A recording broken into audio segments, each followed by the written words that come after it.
Medyo matapang to, pero kailangan mong marinig. Hindi ka mahirap dahil kulang ka sa sipag. Hindi ka mahirap dahil malas ka. Minsan, mali lang ang environment mo. Kung lahat sa paligid mo average ang mindset, huwag kang magtaka kung average din ang resulta mo. Una, the power of environment. May kasabihan, you don't rise to the level of your goals. You fall to the level of your environment. Kapag ang normal sa paligid mo ay reklamo, magiging normal din sa iyo ang magreklamo. Kapag ang normal sa paligid mo ay utang, magiging normal din sa iyo ang mangutang. Kapag ang normal sa paligid mo ay okay na yan, titigil ka na rin sa okay na yan.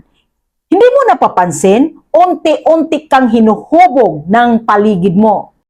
Pangalawa, proximity is power. Tingnan mo ang 5 taong madalas mong kasama. Ano ang usapan ninyo? Growth ba o chismes? Opportunities ba o problema? Investment ba o gastos? Kung araw-araw kang exposed sa maliit na pangarap, liliit din ang pangarap mo. Hindi dahil mahina ka, kundi dahil yun ang nakikita mong normal.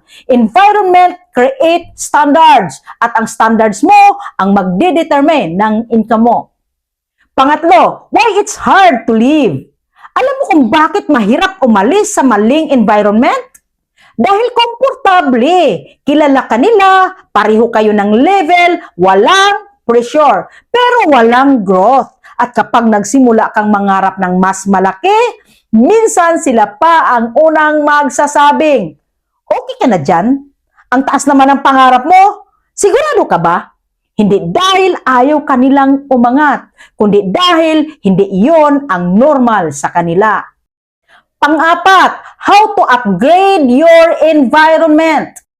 Hindi mo kailangang iwan lahat agad, pero pwede mong gawin ito.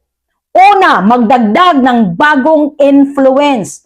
Books, podcast, mentors, online communities. Pangalawa, limitahan ang negative exposure. Hindi lahat ng opinyon kailangan mong pakinggan.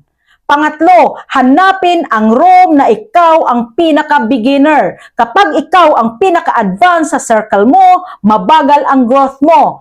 Growth happens when you feel stretched. Hindi ka mahirap, marami ka lang natutunan na maliit mag-isip. Hindi mo kasalanan yon, pero responsibility mo nang baguhin yon. Kapag nagbago ang environment mo, magbabago ang standards mo. Kapag nagbago ang standards mo, magbabago ang actions mo. At kapag nagbago ang actions mo, magbabago ang resulta mo. Kung pakiramdam mo stuck ka, huwag mong agad sisihin ang sarili mo.